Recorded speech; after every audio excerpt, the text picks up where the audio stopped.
Good afternoon, Chicago. Thank you. Thank you very much. You may be seated. I just want to say it is deeply a honor and a privilege to be here today. I do want to thank the superintendent of Chicago Public Schools, Pedro Martinez, for being here today and actually being able to reschedule this trip. We were planning to come out here last week, but we had a couple things come up, and so weren't able to make that. And so it's indeed an honor and privilege to be here today as we discuss something that's very dear to my heart, and that's public education. So thank you, Pedro, for your commitment to public education here in the Chicagoland area. And I do want to mention that we were actually talking about education in Chicago as we were making our way over from D.C. this morning with Secretary of Education, and we're going to, I think, we're going to talk to you today about what our plans are, what we think the outcome will be with the Back to Basics program. It's something that I'm really, really want to see fulfilled in our nation. Our education system can be repaired and revamped, and I believe Back to Basics will be the catalyst to provide that revamping of our program. But I'm deeply honored to stand before such a distinguished gathering of educators here today, principals and local education stakeholders here in Chicago. Your unwavering commitment to the noble cause of education serves as a beacon of hope for our nation's future. As we convene around this roundtable today, it is a testament to our shared belief that education lies at the heart of social progress. Our teachers, with their passion and dedication, and our principals, with their visionary leadership, play an indispensable role in shaping the minds and character of our youth. This dialogue today is not merely a meeting, it's a testament to our collective responsibility. Education transcends the boundaries of the classroom. It is about nurturing curiosity, fostering creativity, and instilling values that transcend the confines of textbooks. And it really is. It really is about putting in a set of values that are moral values. So much in the last 3 years, we've seen so much of this woke idolism going on throughout our country. And I've said this before, and I'll say it here today. As educators, we owe it to our students to teach them the ABCs, the 1, 2, 3s, the good, the bad, the ugly of history, period. Educators aren't to teach political opinion. They aren't to invoke a certain idolism that I see. They are here as educators to teach what the history, what's happened. I can't stand here today and tell you that everything that's happened in our nation's history is good. Did we do some bad things? Absolutely, we did. But the only way we can avoid those bad things from happening again is to teach them. And that's really what Back to Basics is, my Back to Basics program. In this era of rapid change and innovation, the landscape of education is evolving. We are not just preparing students for jobs, we are nurturing them to be adaptable, critical, capable of navigating an increasingly complex world. Your insights and experiences forged in the trenches of the classrooms and communities are invaluable as we chart the course forward. We stand at a pivotal juncture, one that demands bold initiatives and collaborative efforts. We must embrace innovation, harness the power of technology, and prioritize inclusivity to ensure that every child, regardless of their social, economic background, or geographical location, has an equal chance at quality education. And honestly, it should not matter which side of the tracks you are from. Every child in this country deserves a quality education. Think of it. And I know that each one of us in this room here today, educators, we know that when we walk in those classrooms every day, we have the future leaders of our country. In the classrooms throughout this nation, we have future astronauts, we have future scientists, we have future presidents, senators, uh, House members. We have uh, somebody in today's classrooms could cure a disease that hadn't even been thought of before. Somebody in today's classroom could be the first person to walk on a planet we have nothing that we don't know anything about. But the only way that they're going to get there is through a good quality education. A good quality education. And that's what our jobs are as educators. We must improve the situation here in Chicago and across the nation. And this is kind of the bad news of this whole thing. Nearly 80% of Chicago public school students cannot read at grade level, and just 15% met proficiency in math. We can solve this with back to basics, and I know that a lot of the issues that we had with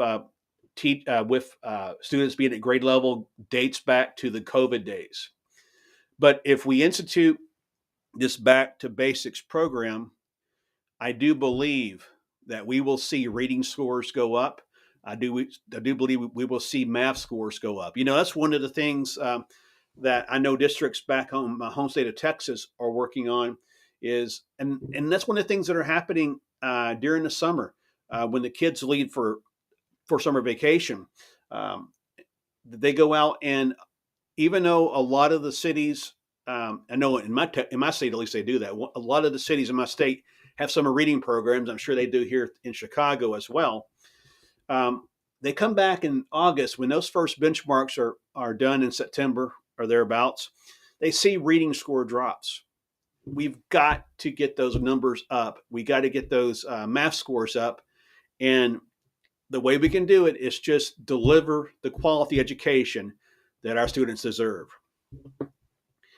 As a leader of this nation, I am committed to champion policies that empower our educators, support our students, but I cannot do this alone. There's no way this can happen just by me. I call upon each of you here today to join in hands in this endeavor. Your dedication, passion, and expertise are the building blocks of a brighter future for our children. Let's forge ahead, fostering an environment where every child has the tools, opportunities, and support they need to thrive. Let us continue this dialogue, not just today, but in the days and months to come, working tirelessly to transform our educational landscape. Back to basics, it's not just another government program. It's not just a name that I'm going to sit here and talk about and not care about. It's something I thoroughly believe in. I'm married to an educator, and I'm blessed to be doing that. I mean, I've known her for over 30 years. We've been married 28 years. And I see the struggles educators go through. One of the first years we were married, she wanted to teach summer school after teaching a full school year. At the time, she said she was doing it for the extra pay. But the problem was, at the end of the summer school semester, she only had a couple weeks until the fall semester started. She was tired and not fully rested and ready to go back to school. And how do we change that?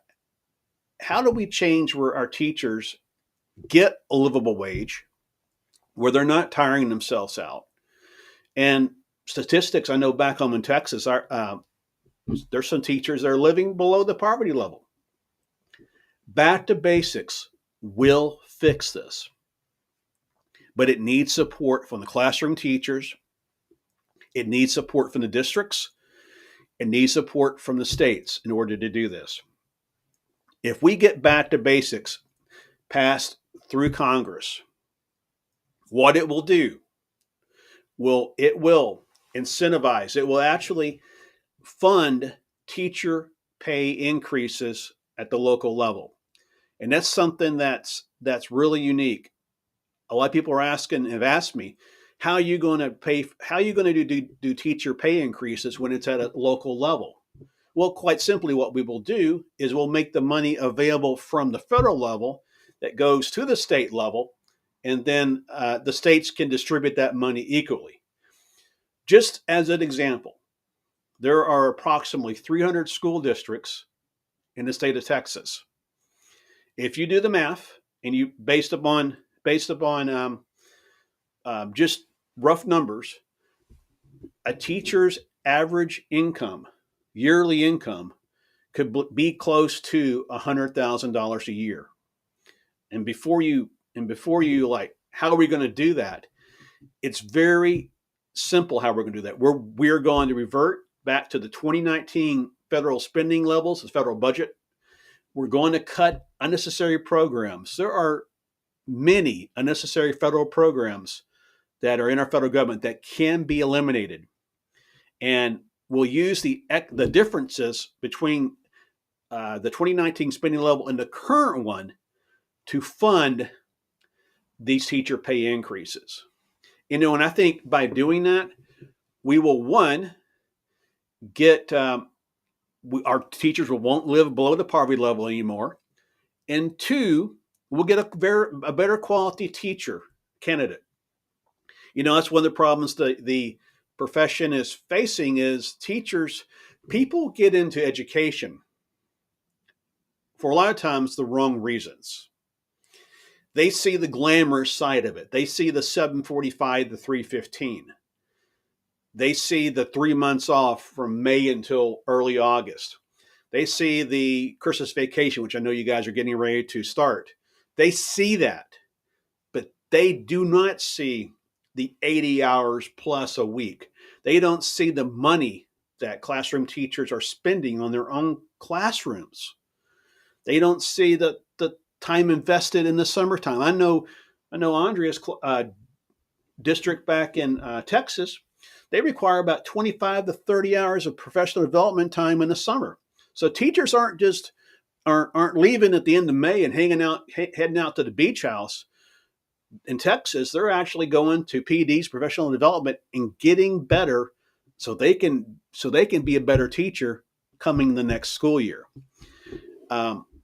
I believe this Back to Basics program will, like I've said, will help eliminate a lot of the problems that we have in our education system now, getting a better quality teacher, getting livable wages for teachers, and making the environment better for our students. Because number one, we owe it to them.